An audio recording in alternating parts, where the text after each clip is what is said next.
Hi guys, this is Anjali and I welcome you once again to my channel. So आज की इस video में हम डिस्कस करेंगे कंप्लीट इकोनॉमिक्स। इसमें मैंने मेजरली सारे वो टॉपिक्स कवर किए हैं जो आपके एग्जाम प्रोस्पेक्टिव से बहुत ज़्यादा इंपॉर्टेंट है, just as like history and geography. ठीक है, तो इसमें देखो जैसे मैंने planning commission, banking reforms, 12 year plans, curves, taxes, बाकी और भी मिसलेनियस चीज़ें सारी कवर कर दी हैं। ठीक है, सो ये एक वन वे में इसको कवर करो आप गाइज। अगर आपने ऑलरेडी इसका पूरा कंप्लीट कर रखा हुआ है देन ये आपके लिए रिविजन हो जाएगा। ठीक है, इसको प्लीज़ देखना ही देखना है। एंड अगर आपने नहीं किया है तो आपको नोट्स बनाने हैं अच्छे से एंड इसको मल्टीपल टाइम्स रिवीजन करना है। That will be much more enough. So without further do let's get started. So guys, सबसे पहला क्वेश्चन हमारा ये बन के आता है कि father of macro economics and micro economics किन्हें कहा जाता है। तो इनका नाम है, मैक्रो इकोनॉमिक्स के फादर हैं John Maynard Keynes and micro economics के एडम स्मिथ। एडम स्मिथ के द्वारा लिखी गई दो बुक्स हैं जो आपको याद करनी बनती हैं, जिसका नाम है the wealth of nation and second is the theory of model sentiments. Okay, macro economics से आप क्या समझते हो? मैक्रो जो वर्ड है ये क्या डिनोट करता है? मैक्रो मतलब एक बड़ा, है ना। तो बेसिकली जब आप इकोनॉमी की नेशनल लेवल पे बात करते हो तो आप मैक्रो इकोनॉमिक्स वर्ड यूज़ करते हो। एंड जब आप माइक्रो मतलब स्मॉल यूनिट की या फिर इंडिविजुअल यूनिट की बात करते हो तो आप माइक्रो इकोनॉमिक्स का वर्ड यूज़ करते हो। ओके, तो इतने पॉइंट आपको बहुत अच्छे से क्लियर होने चाहिए। नेक्स्ट हम बात करते हैं आरबीआई की, जिसके रिगार्डिंग बहुत ही स्टैटिक क्वेश्चंस मतलब उठ के आ जाते हैं आपके पास। एंड ये बस आप इसको इतना ही कवर कर लोगे ना, that would be much much more enough. और इसी के साथ हम सेबी भी डिस्कस करेंगे, जो भी सच में बहुत ज़्यादा इंपॉर्टेंट है। ठीक है, तो आरबीआई क्या है? आरबीआई की फुल फॉर्म ज़रा आप बता दो। ठीक है, आप ही बता देना मुझे। अच्छा, इसका काम क्या है? बेसिकली ये क्या वर्क करता है? तो ये क्या करता है, ये लोन्स प्रोवाइड करता है बाकी बैंक्स को। ये जो है ये रूल्स एंड रेगुलेशंस को फॉलो करवाता है और उसको चेक भी करता है, मॉनिटर करता है। ठीक है, तो बेसिकली आरबीआई समझ सकते हो आप, ये हमारे फादर की तरह होते हैं, जैसे कि हमारे फादर होते हैं। ओके, अब ये जो हमारा आरबीआई है ये इसके रिगार्डिंग हमारे पास तीन टर्म्स उठ के आती हैं। क्या है वो terms? Bank rate, repo rate, reverse repo rate. Bank rate को हम प्यार से डिस्काउंट रेट भी कहते हैं। और ये इसका काम क्या होता है, जब आरबीआई कमर्शियल बैंक्स को लोन प्रोवाइड करता है तब आरबीआई जो रेट लगाता है उसे हम कहते हैं बैंक रेट। ठीक है, और ये रेट जो होता है ये लॉन्ग टर्म बेसिस पे होता है। इसी का उल्टा मतलब कि जब आरबीआई कमर्शियल बैंक्स को लोन प्रोवाइड करता है शॉर्ट टर्म बेसिस के लिए, मतलब थोड़े टाइम के लिए, उस रेट को हम कहते हैं रेपो रेट। और इसमें जब वो रेपो रेट प्रोवाइड करता है तो के ऊपर जो आरबीआई है वो सिक्योरिटी भी रिक्वायर्ड करता है। बाकी बैंक रेट में सिक्योरिटी की ज़रूरत नहीं होती है लोन्स को देने के लिए। ठीक है, अच्छा, ये कमर्शियल बैंक्स क्या होती हैं? आरबीआई लोन प्रोवाइड करता है कमर्शियल बैंक्स को, तो ये कमर्शियल बैंक क्या होती है? कमर्शियल बैंक्स वो बैंक्स होती हैं जहाँ पे हम अपना पैसा डिपॉजिट करते हैं। ठीक है, जैसे कि एग्जांपल ले लो, कोई सारी बैंक जिसमें हम अपना पैसा डालते हैं, जैसे कि एसबीआई हो गई, आईसीआई बैंक हो गया, एक्सिस बैंक हो गया, ये सब हमारे कमर्शियल बैंक्स में आते हैं। ठीक है, रिवर्स रेपो रेट क्या होता है? बेसिकली जब चीज़ें उल्टी हो जाती हैं, मतलब जब कमर्शियल बैंक्स लोन प्रोवाइड करता है या फिर पैसा देता है आरबीआई को, उल्टा हो गया ना यहाँ पे। तो आरबीआई जब कमर्शियल बैंक से पैसा लेता है तब उसे कहते हैं हम रिवर्स रेपो रेट। अच्छा, यहाँ पे रेट मतलब क्या है? रेट तो पता ही है ना आपको, जो इंटरेस्ट रेट जो हम प्रोवाइड करते हैं या फिर हम जो देते हैं लोन पे, उसे हम कहते हैं रेट। ठीक है, देन CRR एक टर्म आता है एंड SLR एक टर्म आता है। तो CRR का फुल फॉर्म क्या होता है? Cash reserve ratio. ये क्या है? ये बेसिकली वो अमाउंट होता है जो हर बैंक को मेंटेन करके रखना पड़ता है फॉर द कस्टमर्स। ठीक है, एंड SLR क्या होता है? इसका फुल फॉर्म है स्टैट्यूटरी लिक्विडिटी रेशो, जिसको बैंक को मेंटेन करना ही करना होता है। CRR क्या है? बेसिकली इसका ना यहाँ पे मैंने एक स्टेटमेंट लिख के रखा हुआ है, तो इसको आप पहले अच्छे से पढ़ो ज़रा। तो मतलब ये ना इस टर्म में ही लिख के आता है। तो बेसिकली इकोनॉमिक्स की कुछ एक अलग टर्म होती है ना पढ़ने की, तो उस तरह से ये मैंने लिखा हुआ है, उसको आप पढ़ो एक बार। The share of the net demand and time liability that banks have to hold with the RBI. यही बताया ना मैंने आपको कि जब कोई नेट डिमांड मतलब जो उनके पास पैसा है बैंक के पास, and time liability that bank have to hold, इतने स्पेसिफिक टाइम के लिए जो बैंक को होल्ड करना पड़ता है विद द आरबीआई। ठीक है, आरबीआई के साथ जो ये पैसा है इसे जो बैंक होती है उसे होल्ड करके रखना पड़ता है जस्ट फॉर फ्यूचर इमरजेंसी। ठीक है, तो आई होप इतनी बातें आपको बहुत अच्छे से समझ आ गई होंगी। अब यहाँ पे फटाफट आ जाओ आप सेबी एंड सिडबी पे। सेबी का फुल फॉर्म क्या होता है? The securities and exchange board of India. ये कब फॉर्म हुई थी? 1992 में। This is very very important, ये काफ़ी बार पूछा गया है। ये क्या करता है? जैसे हमारा आरबीआई है, वो क्या करता है? हमारी बैंक्स को मॉनिटर करता है, उसके रूल्स एंड रेगुलेशन को फॉलो करवाता है एंड उस पर नज़र रखता है। उसी तरह ये जो सेबी है, ये सारी सिक्योरिटीज़ मनी को, है ना, मतलब जहाँ पे हम स्टॉक एक्सचेंज वगैरह अपने करते हैं, वहाँ पे ये इन उस मार्केट को कंट्रोल करता है और उसमें मॉनिटर करता है, रूल्स एंड रेगुलेशंस को फॉलो करवाता है। और हमारे सेबी के हेडक्वार्टर्स कहाँ पे है? मुंबई में है। यही सेबी ही जो है वो जो हमारे नेशनल स्टॉक एक्सचेंज होते हैं, बॉम्बे स्टॉक एक्सचेंज होता है, इन सब को यही रेगुलेट कराता है। ठीक है, ठीक है। Next is SIDBI. सिडबी क्या है? इसका फुल फॉर्म क्या है? देखो, small industries development bank of India. ये फुल फॉर्म याद कर लेना, पूछ लेगा आपसे। ये कब फॉर्म हुआ था? 1990 में फॉर्म हुआ था और इसके हेडक्वार्टर्स कहाँ पे? देखो एकदम अलग लखनऊ में है इसका। ठीक है, चलो अब हम फटाफट कवर कर लेते हैं हमारे मार्केट को। मार्केट के रिगार्डिंग यहाँ पे मैंने 4 चीज़ें आपको बता रखी हुई हैं, 4 इसमें टर्म्स हैं, वो अच्छे से समझ लो, आपका मार्केट खत्म। ठीक है, देखो फर्स्ट क्या है हमारा? Perfect competition and oligopoly. आप यहाँ पे ये 2 समझेंगे हम। परफेक्ट कंपटीशन क्या होता है? इसमें क्या होता है, जो हमारे प्रोडक्ट होता है ना, जिस चीज़ को बेचते हैं हम, उसमें सेम प्रोडक्ट होता है। जितने भी सेलर्स होते हैं ना, वो सब सेम प्रोडक्ट को बेच रहे होते हैं और इसमें सेलर्स होते हैं बहुत सारे होते हैं। और इसका एग्जाम्पल आप क्या समझोगे? एग्रीकल्चर। एग्रीकल्चर आप देखोगे, जैसे एग्रीकल्चर में क्या होता है, फार्मर्स हैं, वो एग्रीकल्चर में कुछ स्पेसिफिक चीज़ें ही आती हैं ना जो आप उगाते हो, सारी चीज़ें थोड़ी उगाते हो एग्रीकल्चर में। जो स्पेसिफिक चीज़ें, टोमेटोज हो गए, पोटैटो हो गया, गाजर मूली जो भी है सब उगाते हो, वो एग्रीकल्चर में आ गया। तो बेसिकली यहाँ पे जो प्रोडक्ट होते हैं वो सेम होते हैं और सेलर्स बहुत सारे होते हैं और इसमें कंपटीशन बहुत मतलब नॉर्मल होता है। इसमें सब लोग क्या है, इसको ईजिली इस मार्केट में आ सकते हैं। ठीक है, then next is oligopoly. Oligopoly क्या होती है? इसमें बेसिकली क्या होता है, कुछ ही फर्म्स होती हैं, ज़्यादा फर्म्स नहीं होती हैं, इसमें कुछ ही फर्म्स होती हैं। एग्जांपल से आप सीमेंट ले लो, जो सीमेंट वाली इंडस्ट्रीज़ होती हैं, देखो ज़्यादा नहीं होती ना, ये बहुत कम होती हैं और इसमें जो होते हैं। और हाँ, एक और एग्जांपल है एप्पल। ठीक है, तो इसमें क्या होता है, ये जो फर्म्स हैं ये बहुत कम होती है ना, तो ये लोग खुद ही उस मतलब उस प्रोडक्ट का प्राइस फिक्स करते हैं। ठीक है, अब देखो ये खुद ही बेच रहे हैं ना, तो ये खुद ही उसमें प्राइस बना लेंगे अपना चीज़ों का। ठीक है, अब ये चाहे इंक्रीज़ कर दें प्राइस को, चाहे डिक्रीज़ कर दें, वो इन्हीं पे डिपेंड है। ठीक है, इस पे किसी का और हाथ नहीं है। सो यहाँ पे आपको ये समझ आ गया है। और ये जो टर्म्स है ना जो मैंने लिख रखी हुई है, यही एज इट इज़ पूछी जाने वाली हैं कि ओलिगोपोली में फ्यू फर्म्स होती हैं, कौन है जो अपने प्राइजेस खुद ही फिक्स करता है, दैट इज़ ओलिगोपोली। ठीक है, तो इस तरह से क्वेश्चन उठ के आएंगे आपके पास। देन मोनोपोली मार्केट क्या होती है? मोनो से आपको क्या समझ आता है? मोनो मतलब एक ना, तो यहाँ पे जो सेलर होता है ना वो सिर्फ एक ही होता है, दैट इज़ द किंग। ठीक है, उसे ही हम किंग कहते हैं। एक ही पर्सन है, वो सेलर है। यहाँ पे वही इंसान जो है वो प्राइस को बनाता है, दैट इज़ अगर वो कोई चीज़ बेच रहा है तो उस प्राइस, उस प्रोडक्ट का जो प्राइस है वो वही तय करेगा। तो यहाँ पे जो सेलर होता है वो प्राइस मेकर होता है। ठीक है, अभी नेक्स्ट टाइप पढ़ोगे आप मोनोपोलिस्टिक कंपटीशन, उसमें क्या होता है, प्राइस टेकर होता है। ठीक है, तो देखो इसके मोनोपोली का आप एग्जांपल समझो क्या है? एग्जांपल है रेलवेज। देखो रेलवेज क्या है, रेलवेज सबके हाथ में थोड़ी ना रेलवेज, एक एक ये बेसिकली एक इंडिविजुअल मार्केट है ना, तो जिसको सिर्फ किसी एक ने ही होल्ड कर रखा है, that is ministry of railways ने होल्ड करके रखा हुआ है। तो अब वो जो चीज़ें इसमें चलाएंगी या फिर जो भी प्राइस इसका रखेंगी वो सबको फॉलो करना पड़ेगा। ठीक है, देन इसमें क्या होता है, इसमें बहुत सारे बैरियर्स होते हैं एंट्री करने के लिए। ठीक है, मतलब जल्दी से कोई इसमें एंटर नहीं हो सकता इस मार्केट में, इसमें कॉम्पिटिशन बहुत ज़्यादा होता है। Then next is monopolistic competition. देखो मोनोपोली एंड मोनोपोलिस्टिक कॉम्पिटिशन में कंफ्यूज बिल्कुल मत होना। मोनोपोली मैंने आपको क्या समझाया, जहाँ पे एक सेलर होता है, मोनो मतलब एक सेलर होगा, वही प्राइस बनाएगा। मोनोपोलिस्टिक में क्या होता है, यहाँ पे मैनी सेलर्स होते हैं और ये प्राइस टेकर होते हैं, मतलब जो प्रोडक्ट का प्राइस है वो इनको वही एक्सेप्ट करना पड़ेगा, ये खुद से उसका प्राइस इंक्रीज या डिक्रीज नहीं कर सकते हैं। एग्जाम्पल के तौर पे समझोगे आप सोप, साबुन। साबुन में देखो क्या होता है, यहाँ पे साबुन मतलब सब लोग बेच रहे हैं, सोप को सब लोग बेच रहे हैं, लेकिन यहाँ पे कंपटीशन क्या होता है, आप अपने आप को ऊपर करने के लिए आप खुद को वेराइटीज़ में डिफ्रेंशिएट कर देते हैं। जैसे सोप हो गया, सोप में कितने सारे टाइप के साबुन होते हैं, जैसे कि लक्स हो गया, डव हो गया, तो ये अलग अलग वेराइटीज़ होती हैं जिससे हमारा कंपटीशन इंक्रीज़ होता है एंड हम उसमें अपने आप को इंक्रीज़ भी करते हैं। सोप हो गया एंड फेस वॉश भी इसका एक एग्जाम्पल है। इस जो कंपटीशन है इसमें एंटर करना ईजी होता है। ठीक है, एंड इसमें जो कंपटीशन होता है ये बहुत ही ज़्यादा होता है। सो गाइज ये मार्केट का टेबल है, जिसमें मैंने जितने भी बातें आपको मैंने बताई हैं वो एक टेबलर फॉर्मेट में मैंने दे रखी हुई हैं। तो इसको आप गो थ्रू कर लो एक बार, या फिर स्क्रीनशॉट ले लो, या फिर मैं इसको टेलीग्राम पे भी सेंड कर दूंगी। ठीक है, तो वहाँ पे आ जाओ आप। हम एम्प्लॉयमेंट की बात करते हैं। तो डिस्गाइज्ड अनएम्प्लॉयमेंट क्या होता है, इसे ही हम हिडन अनएम्प्लॉयमेंट भी कहते हैं। क्यों कहते हैं ज़रा समझें आप। एग्जाम्पल के तौर पे आप एग्रीकल्चर ले लो।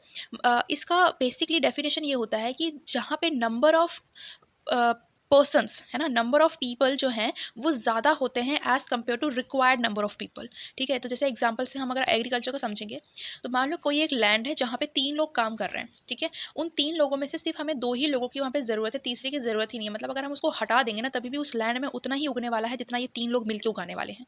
बात समझ रहे हो ना? तो अगर इस थर्ड पर्सन को हम रिमूव कर देंगे तभी भी हमारे काम में कोई फ़र्क नहीं पड़ेगा। तो ये जो बेसिकली थर्ड पर्सन है ये डिस्गाइज्ड अनएम्प्लॉयड पर्सन है। ठीक है, या फिर हिडन अनएम्प्लॉयड पर्सन है। Next is seasonal unemployment. ये बेसिकली कब अगर होती है, जब आप सीजन टू सीजन जॉब करते हो, है ना। मतलब विंटर में अगर विंटर चल रहा है, आप उस आपको मतलब लेबर्स क्या होते हैं ना, जैसे ज़्यादातर घर वगैरह जो होते हैं वो सर्दियों में बन रहे होते हैं, तो जब तक सर्दी चल रही है तब तक वो लेबर्स एम्प्लॉयड हैं, गर्मी आ जाएगी अनएम्प्लॉयड हो जाएंगे वो। तो this is seasonal unemployment. Then next is structural unemployment. ये क्या होता है, ये बेसिकली स्किल्ड बेस्ड होता है। मतलब अगर कहीं पे जॉब रिक्वायरमेंट है और वहाँ पे रिक्वायरमेंट क्या मांग रहे हैं वो, कि अगर आपको सॉफ्टवेयर इंजीनियरिंग आती है then you can join the firm. अगर आप सॉफ्टवेयर इंजीनियरिंग नहीं आती, आप मैकेनिकल इंजीनियरिंग से हो तो आप नहीं जा सकते वहाँ पे, तो आप उस फील्ड के लिए आप अनएम्प्लॉयड हो, that is structural employment. Then next is frictional unemployment. ये क्या होता है, जब आप जॉब सर्च कर रहे होते हो, ठीक है, आप जब जॉब सर्च कर रहे हो तो उस पीरियड ऑफ टाइम के लिए तो आप अनएम्प्लॉयड हो ना। जब तक आपको जॉब नहीं मिल जाती है तब तक आप अनएम्प्लॉयड हो, तो that is called the frictional unemployment. ठीक है, उस पीरियड को हम फ्रिक्शनल अनएम्प्लॉयमेंट कहेंगे। Then next is cyclic unemployment. Cyclic unemployment क्या होता है, ये बेसिकली नेग्लिजिबल होता है, ये हमारे इंडिया में ज़्यादातर एग्जिस्ट नहीं करता है। तो बेसिकली है क्या, जब हमारा बिजनेस डाउन चला जाता है, मतलब रिसेशन में आ जाता है, तब ये जो बिजनेस के होते हैं मैनेजर्स वगैरह, वो क्या करते हैं, अपने लेबर्स को डिसमिस कर देते हैं। तो उस टाइम के लिए वो जो लेबर्स होते हैं वो साइक्लिक अनएम्प्लॉयड हो जाते हैं। ओके, सो ये कुछ इंपॉर्टेंट अनएम्प्लॉयमेंट वाले टर्म्स थे जो आपको मैंने अच्छे से एक्सप्लेन कर दिए हैं। कुछ जो अलग सी हमारे पास टर्म्स आती हैं इकोनॉमिक्स में, तो वो टर्म्स हम डिस्कस करते हैं। सो गाइस, फर्स्ट टर्म हमारी है इन्फ्लेशन की, और ये बहुत अच्छे से समझना है, सारी फॉर्म्स आपस में बहुत ज़्यादा रिलेटेड रही हैं। ठीक है, इन्फ्लेशन क्या होता है, जब किसी चीज़ की डिमांड बढ़ती है तो उसकी प्राइस भी बढ़ा देते हैं, तो इस कंडीशन को हम कहते हैं इन्फ्लेशन। देख रहे हो ये कितनी प्रॉब्लमेटिक सिचुएशन है, आपको ज़रूरत है, आपकी डिमांड बढ़ रही है और वही ज़रूरत वाली चीज़ का प्राइस भी बढ़ रहा है। सोचो, इन्फ्लेशन हो गया ये। ठीक है, देन इसी चीज़ को हम अनएम्प्लॉयमेंट भी कहते हैं। ठीक है, इन्फ्लेशन को हम मेजर किससे करते हैं, तो हम मेजर करते हैं सीपीआई से। इसका फुल फॉर्म क्या होता है, कंज्यूमर प्राइस इंडेक्स। अब देखो, ये जो इन्फ्लेशन है ना, इसी से आप डिसइन्फ्लेशन भी समझोगे। डिसइन्फ्लेशन का मतलब क्या होता है, जब इन्फ्लेशन रेट थोड़ा सा कम हो जाता है। डिसइन्फ्लेशन से आप उल्टा मत कर देना इन्फ्लेशन का आप, ठीक है, डिसइन्फ्लेशन ही भी इन्फ्लेशन होता है, लेकिन इन्फ्लेशन का थोड़ा सा कम होना डिसइन्फ्लेशन कहलाता है। Next term is deflation. क्या है ये, डिफ्लेशन।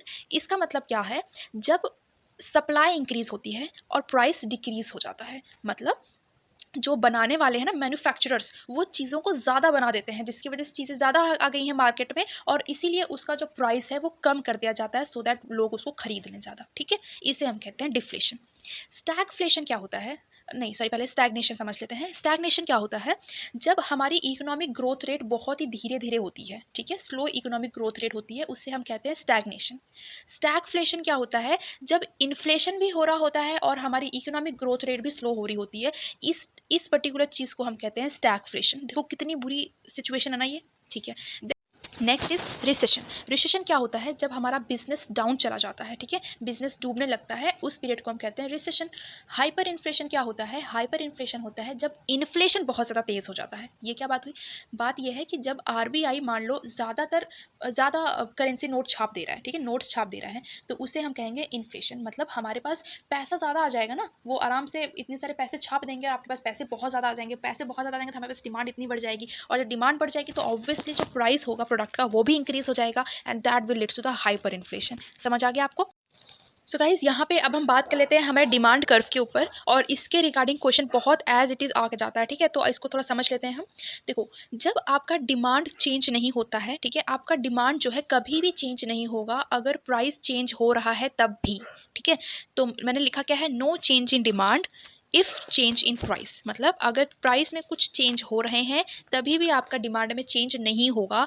एक्सेप्शनल केसेस यहाँ पे सुन लो आप, Giffen goods and Veblen good. ये क्या है, बेसिकली जब आपका डिमांड बढ़ता है ना तब आपका प्राइस भी यहाँ पे बढ़ जाता है। ठीक है, अच्छा ये चीज़ मैंने कहाँ बताई थी, क्या है इसका मतलब, ये इन्फ्लेशन हो रहा है ना यहाँ पे, देखो यहाँ पे बेसिकली ये क्या रिप्रेजेंट कर रहा है, given good and Veblen good. Given good वो गुड्स होते हैं जो आपकी बेसिक नेसेसिटी होती है, मतलब अगर उसका प्राइस बढ़ रहा है या घट रहा है कोई मतलब नहीं है आपको, आपको उसको लेना ही लेना पड़ेगा, वरना आप कैसे सर्वाइव करोगे, ठीक है। तो अगर उसका प्राइस इंक्रीज हो रहा है तभी भी डिमांड इंक्रीज रहेगी, ठीक है। तो गिवन गुड्स में क्या आता है, एग्जाम्पल आप वीट समझ लो, वीट, ठीक है। वेबलन गुड क्या होता है, वेबलन गुड्स होते हैं जो आपके लग्जरी प्रोडक्ट्स होते हैं, जैसे कि डायमंड। तो यहाँ पे क्या होता है, जब आपका डिमांड इंक्रीज होता है तो इसमें प्राइस जो है वो भी इंक्रीज हो जाता है। तो वेबलन गुड किससे रिलेटेड है, लग्जरी प्रोडक्ट्स से, ठीक है। और गिवन गुड्स जो है वो हमारे चीप प्रोडक्ट्स हो गए या फिर नेसेसरी प्रोडक्ट्स हो गए। अच्छा, ये जो हमारा डिमांड कर्व होता है ये हमेशा हमेशा डाउनवर्ड स्लोपिंग होता है। सिर्फ जब ये एक्सेप्शनल केसेस आते हैं जैसे कि given goods and Veblen good, तब हमारा जो स्लोप होता है वो अपवर्ड स्लोपिंग हो जाता है, उल्टा हो जाता है, ठीक है। तो मतलब बेसिकली ये जो हमारे एक्सेप्शनल गुड्स हैं इन पे हमारा जो डिमांड कर्व होता है, लॉ ऑफ डिमांड, वो फॉलो नहीं करता है।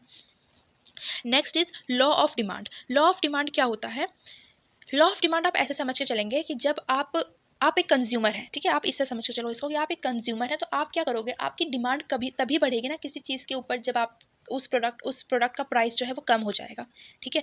जब किसी भी प्राइस का प्रोडक्ट कम हो जाएगा तो आपकी डिमांड बढ़ जाएगी, तो इसे हम कहते हैं लॉ ऑफ डिमांड, ठीक है। इसका जो स्लोप होता है वो डाउनवर्ड होता है, ठीक है।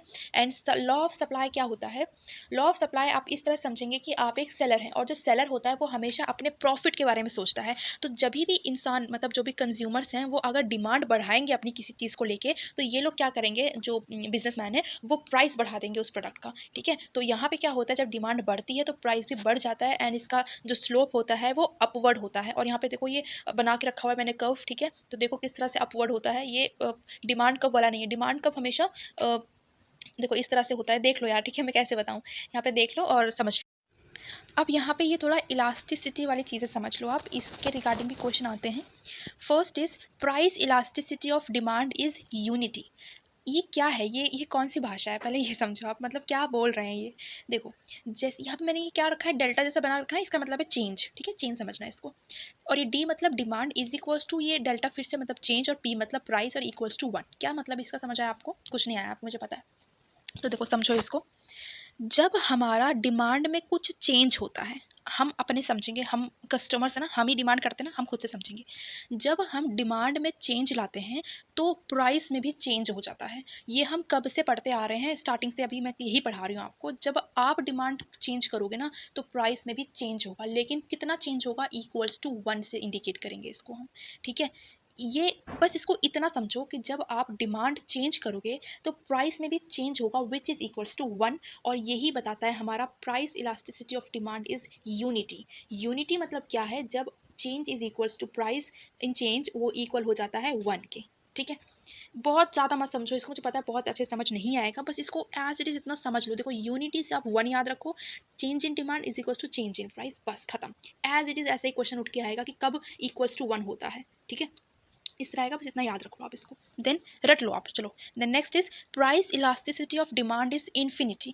इन्फिनिटी कब होती है, जब आपका चेंज इन प्राइस, मतलब प्राइस जब चेंज होता है तो क्वांटिटी भी जो है वो इंक्रीज हो जाती है, चेंज इन क्वांटिटी जो है वो इंक्रीज हो जाती है।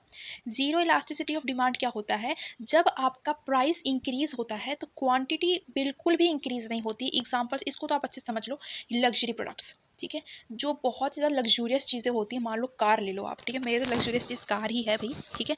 कार जो है अगर उसका प्राइस इंक्रीज़ हो गया तो उसकी क्वांटिटी जो है वो कभी इंक्रीज़ नहीं होगी, लोग नहीं खरीदते हैं जब उसका प्राइस इंक्रीज़ हो जाएगा। अगर कम होगा तो लोग खरीद लेंगे, तो इस सिचुएशन को हम कहते हैं ज़ीरो इलास्टिसिटी ऑफ डिमांड, ठीक है। Next is price elasticity of demand is greater than unity. Unity अभी मैंने ऊपर क्या बताया था, 1 के इक्वल होगा ना। अगर यहाँ ग्रेटर देन 1 है मतलब मोर देन 1 हो जाएगा, सेम ऊपर वाली चीज़ बस वो मोर देन 1 हो जाएगी। अगर यहाँ price elasticity of demand is less than unity, unity क्या बताया मैंने 1, तो लेस देन मतलब लेस देन 1 हो जाएगी, खत्म बात। नेक्स्ट हम बात करते हैं हमारे मोस्ट इंपॉर्टेंट कर्व्स के ऊपर, ठीक है। कर्व के ऊपर काफ़ी क्वेश्चंस आते हैं। क्वेश्चन कैसे बन के आता है आप सुनो, क्वेश्चन ये बन के आता है, अगर ऐसी चीज़ है, मतलब दो चीज़ों का रिलेशन दे देते हैं और ये बोलते हैं ये किस कर्व के थ्रू मेजर किया जाता है या फिर रिप्रेजेंट किया जाता है, ठीक है। तो जैसे अगर हम बात करते हैं कर्जनेट कर्व की, ठीक है, क्या है कर्जनेट्स कर्व, इसमें क्या होता है, इस कर्व के थ्रू हम किन दो चीज़ों का रिलेशन दिखाते हैं, economic growth rate and per capita income का, इतना समझो बस खत्म, ठीक है। Next is environmental Kuznets. अच्छा इसका ना ये मैंने डाल दिया है ये जो ग्राफ होता है ना वो भी मैंने डाल दिया था, आप उसको देख के समझ जाओ कैसे क्या होता है, ठीक है। देन इन्वायरमेंटल कजनेट कर्व क्या होता है, इसमें इकोनॉमिक डेवलपमेंट और इन्वायरमेंटल का रिलेशन दिखाया जाता है। अच्छा, रिलेशन कैसे दिखाया जाएगा, देखो इकोनॉमिक डेवलपमेंट मतलब जितनी ज़्यादा डेवलपमेंट होगा उतना ज़्यादा हमारा जो इन्वायरमेंट है वो अच्छा होता जाएगा, है ना। बेसिकली यहाँ पे थोड़ा उल्टा भी है, जैसे अगर इकोनॉमिक डेवलपमेंट आप करते हो तो आप इन्वायरमेंट की कुछ चीज़ें लेते हो ना, तो आप उससे क्या करते हो, इन्वायरमेंट को स्पॉइल भी करते हो, ठीक है। अगर आप इकोनॉमिक डेवलपमेंट कर रहे हो, फॉर एग्जांपल अगर आप फैक्ट्रीज में इकोनॉमिक डेवलपमेंट ही हो रहा है ना बेसिकली, तो फैक्ट्री जब आप स्टैब्लिश करोगे तो उसमें से निकलने वाला धुआं होगा वो इन्वायरमेंट को क्या करेगा, पल्यूट कर देगा। तो यहाँ पे इनवर्स रिलेशन होता है, अगर इकोनॉमिक डेवलपमेंट हो रहा है तो इन्वायरमेंट जो है हमारा घट रहा होता है। तो ये एक मतलब मैं बस समझा रही हूँ कि बेसिकली इसमें रिलेशन किस तरह से शो करते हैं ये, इसका कर्व देख लो आप। देन लैफर कर्व क्या होता है, लैफर कर्व होता है टैक्स रेट से related.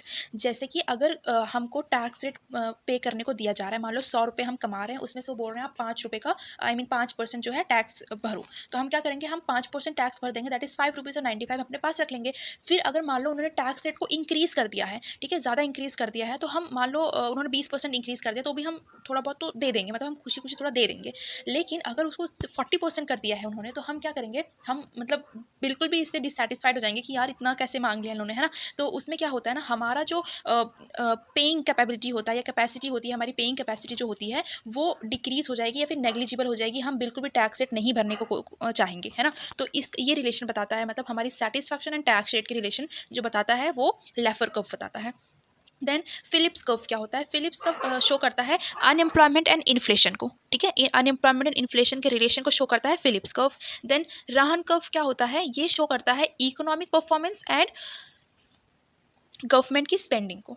Economic performance and government की स्पेंडिंग को कौन शो करता है, रोहन कर्व, ठीक है, रिलेशन मतलब बेसिकली इन दोनों के रिलेशन को शो करता है ये। देन लॉरेंस कर्व क्या होता है, लॉरेंस कर्व बहुत बहुत बार पूछा गया है, ये किस चीज़ को शो करता है, ये अनइक्वल डिस्ट्रीब्यूशन ऑफ इनकम को शो करता है, और इधर ही से हम गिनी कोएफिशिएंट को मेजर करते हैं। ये गिनी वर्ड बड़ा इंपॉर्टेंट है भैया, ये बहुत बार आता है, ठीक है, गिनी कोएफिशिएंट को हम मेजर करते हैं लॉरेंस कर्व। अब आ जाओ हमारे ये कुछ प्लानिंग कमीशन के ऊपर, ये मैंने टिप्पणियाँ बना के रखी हुई हैं, और ये मतलब बस बहुत इंपॉर्टेंट है, बस इसको आप देखो समझो याद कर लो कैसे भी करके। देखो, सबसे पहले इकोनॉमिक प्लानिंग इन इंडिया किसने बनाया था, हम पढ़ते रहते हैं ना इकोनॉमिक प्लानिंग इकोनॉमिक प्लानिंग, सबसे पहले किसने बनाया, एम विश्वेश्वरैया ने बनाया है। इन्होंने एक बुक भी लिखी थी, उसका नाम बहुत इंपॉर्टेंट है, क्या नाम है उसका, planned economy of India. Next important question, planning commission कब फॉर्म हुई थी, 15 मार्च 1950 में फॉर्म हुई थी, बहुत इंपॉर्टेंट है, टिप पे होना चाहिए आपके ये। इसके चेयरमैन कौन थे, तो ये जाहिर सी बात है कि जो हमारे नीति आयोग ये प्लानिंग कमीशन है ना, इसमें वही हेड वही चेयरमैन होते हैं जो उस टाइम के प्राइम मिनिस्टर होते हैं। तो कौन थे इस टाइम के प्राइम मिनिस्टर, जवाहरलाल नेहरू। और ये जो नीति आयोग और ये प्लानिंग कमीशन है, ये नॉन स्टैट्यूटरी बॉडी है, पता नहीं ये क्वेश्चन कितनी बार आ गया हुआ है, ठीक है, इसको बिल्कुल गलत नहीं करना, आप में भी आएगा ये, ठीक है, भविष्यवाणी कर दी मैंने, आप में भी आएगा ये। चलो नेक्स्ट जो है, ये जो प्लानिंग कमीशन है ना, इसको रिप्लेस कर दिया किसने, नीति आयोग ने, वी ऑल नो, इसका वो फुल फॉर्म देख लो भाई, national institution for transforming India. क्या है फुल फॉर्म, अच्छे से देख लो, इसको कंफ्यूजन हो जाता है जब 4 ऑप्शंस आप देखते हो, ठीक है, तो प्लीज़ अच्छे से इसको याद कर लो, देख लो अच्छे से। देन ये कब फॉर्म हुआ था, तो मतलब बेसिकली ये कब रिप्लेस किया गया था, जनवरी 2015 में, और स्पेसिफिक डेट की बात करें तो 1 जनवरी 2015 को। इसके हेडक्वार्टर्स कहाँ पे हैं, न्यू दिल्ली में है, और इसके करंट चेयरमैन कौन है पीएम अभी, नरेंद्र मोदी जी, तो वही इनके चेयरमैन हो जाएंगे, ठीक है। चलो अब हम बात करते हैं हमारे प्लानिंग्स की, जो कि प्लान्स थे हमारे, ठीक है। तो अभी टोटल कितने प्लान है हमारे पास, 12 प्लान्स है ना। तो फर्स्ट 5 ईयर प्लान पहले डिस्कस करते हैं। फर्स्ट प्लान में क्या था, इस प्लान को हम हेरोड डोमर मॉडल के नाम से भी जाना जाता है। अच्छा, ये चीज़ बताना भूल गई मैं आपको कि हमारी जो इंडियन इकोनॉमी है ना वो मिक्स्ड इकोनॉमी है, ठीक है, बस इतना। ये जो हमारा फर्स्ट प्लान था इसको हम हेरोड डोमर मॉडल के नाम से जानते हैं, और इसमें मेजरली फोकस किस फील्ड पे था, एग्रीकल्चर फील्ड पे। अच्छा, एग्रीकल्चर फील्ड किस सेक्टर में आती है, प्राइमरी सेक्टर में आती है, ठीक है। Next is second plan, second plan किसके रिलेटेड था, तो इस प्लान को हम महालनोबिस प्लान भी कहते हैं, और इसका मेन एम्फेसिस था रैपिड इंडस्ट्रियलाइजेशन पे। थर्ड प्लान की बात करें, इस प्लान के चलते हमने सेल्फ रिलायंट होने का सोचा था, और इस टाइम पे मतलब थर्ड प्लानिंग में ही हमारा जो एग्रीकल्चर का प्रोडक्शन जो था वो नेगेटिव हो गया था, बहुत बुरी कंडीशन थी, ठीक है। Fourth plan is not that important, कुछ बहुत बड़ी चीज़ें नहीं हुई हैं। Fifth plan is very very important, इसको किसने लॉन्च किया था, डी लॉन्च, मतलब डी धर ने लॉन्च किया था, याद कर लो इसको ऐसे, ठीक है। और इसमें में चलते इन्होंने क्या थीम रखा था, तो इन्होंने रखा था रिमूव पॉवर्टी, मतलब गरीबी हटाओ वाली चीज़। एंड इसी के चलते एक रोलिंग प्लान वाली चीज़ भी स्टार्ट हुई थी। और इन टोटल हमारे पास 5 IITs इस्टेब्लिश्ड हो गए थे टिल 5 प्लान्स तक, ठीक है। मतलब 5 प्लान जब कंप्लीट हुए हमारे पास 5 IITs इस्टेब्लिश्ड हो चुकी थी। Next is sixth plan. Sixth plan में हमने इकोनॉमिक लिबरलाइजेशन किया था, ठीक है। और वो कब हुआ था ये मतलब मैंने मेंशन करना यहाँ भूल गया, मुझे याद भी नहीं है, तो आप बताना मुझे कब हुआ था ये, ठीक है। 17th प्लान कब हुआ था, मतलब बेसिकली इसमें क्या था, ब्लू रेवोल्यूशन को एम्फोसाइज किया गया था। देन 8th रेवोल्यूशन में मॉडर्नाइजेशन ऑफ इंडस्ट्रीज हुआ था। अच्छा, इसमें याद क्या करना है आपको, ये क्या पढ़ रहे हो आप, इसमें याद यही करना है कि इस प्लान के चलते क्या चीज़ हुई थी, क्या ऑब्जेक्टिव थे, तो ये जो टर्म्स है ना यही याद करने हैं आपको। 8th प्लान में मॉडर्नाइजेशन ऑफ इंडस्ट्रीज हुआ था और इसी प्लान में ही मुखर्जी कमेटी जो है वो सेटअप हुई थी। 9th is not important. 10th में क्या हुआ था, 10th प्लान में 20 पॉइंट्स प्रोग्राम के इंट्रोड्यूस किए गए वो थे। 11th is not that important. 12th अभी लास्ट है तो इंपॉर्टेंट हो जाता है। इसका ऑब्जेक्टिव क्या है, faster sustainable and more inclusive growth. इसको एड्रेस किसने किया था, तो डॉक्टर मनमोहन सिंह ने किया था एड्रेस इसको, जो कि उस टाइम के प्राइम मिनिस्टर थे। एंड डॉक्टर मनमोहन सिंह ने ही सर्विस टैक्स का कॉन्सेप्ट लेके आए थे, नॉट इस 12th प्लानिंग के चलते। सो अब हम स्टार्ट करते हैं मिसलिनियस कैटेगरी से। हमारा फर्स्ट डिमोनेटाइजेशन कब हुआ था, देखो 1946 में फर्स्ट हुआ था, सेकंड हुआ था 1978 में, और थर्ड हुआ था 2016 में, ठीक है। ये डेट आप याद रखेंगे। नेशनल स्टॉक एक्सचेंज को NSE भी कहा जाता है, ठीक है, शॉर्ट फॉर्म में। तो ये कब फॉर्म हुआ था, 1992 में फॉर्म होता। अच्छा, ये किसका पार्ट है, ऑब्वियसली स्टॉक एक्सचेंज तो ये सेबी का पार्ट है ना। Maximum number of budgets with 10 budgets, 10 budget तक कितने, मतलब बजट्स किसने शो किए हैं, है ना, किसने लॉन्च किए हैं या फिर किसने प्रेजेंट किए हैं, तो दैट इज़ मोरारजी देसाई ने। इन्हीं के चलते हमें याद आ देनी चाहिए दादा भाई नौरोजी की। उन्होंने क्या किया था, वो फर्स्ट ऐसे पर्सन है जिन्होंने नेशनल इनकम को इंडिया में रिप्रेजेंट किया था या एस्टिमेट किया था, ठीक है। तो दादा भाई नौरोजी ने एस्टिमेट किया था। GDP अभी जो हमारा बजट सेशन आया था उसमें जो 22 एंड 23 फाइनेंशियल ईयर की बात की गई थी, वो कितनी एस्टिमेशन बात की गई थी, दैट इज़ 7%, ठीक है। सेबी जो है, सेबी का फुल फॉर्म क्या है, आपको बता दिया है मैंने। देन वो स्टैट्यूटरी बॉडी है और ये शेयर मार्केट को कंट्रोल करता है। देन ग्रेट डिप्रेशन कब हुआ था, 1929 में हुआ था, ठीक है। बहुत बुरी हालत हुई थी 1929 में, ठीक है। Then mid day meal scheme कब लॉन्च हुई थी, 15 अगस्त को लॉन्च हुई थी 1995 में। देखो 15 अगस्त है ना, इंपॉर्टेंट डेट है ना ये। IFSC का फॉर्म क्या है, इंटरनेशनल फाइनेंस कॉर्पोरेशन, 1956 में फॉर्म हुआ था ये। ADB की फॉर्म क्या है, एशियन डेवलपमेंट बैंक, ठीक है। देखो जितनी बैंक्स की चीज़ें ना मैं यहीं पे कवर करने वाली हूँ आपका। और ये कब फॉर्म हुए थे, 1966 में फॉर्म हुए थे। हेडक्वार्टर्स है इसके मनीला में। मनीला की कैपिटल क्या है, फिलीपींस, तो फिलीपींस आता है तो उसको भी मार्क करना है आपको, ठीक है, मतलब उसी को ही मार्क करना है आपको। NSE is national stock exchange, ये कब फॉर्म हुआ था, 1992 में। फिर से हो गया क्या, ठीक है। देन स्मार्ट मनी हम किसको कहते हैं, हम क्रेडिट कार्ड को भी हम स्मार्ट मनी कहते हैं। ICICI क्या है, बैंक है, ये इसी फुल फॉर्म क्या है, तो industrial credit and investment corporation of India, और ये फॉर्म हुआ था 1955 में। जो हमारे फर्स्ट 5 ईयर प्लान्स हैं ये हमने कहाँ से बोरो किए थे, तो ये हमने रशिया से बोरो किए थे, ठीक है। This is very very important. Then NABARD क्या है, इसकी फुल फॉर्म बताओ ज़रा, national bank for agriculture and rural development, कब फॉर्म हुआ, 1982 में। हेडक्वार्टर्स कहाँ पे, इसके मुंबई में।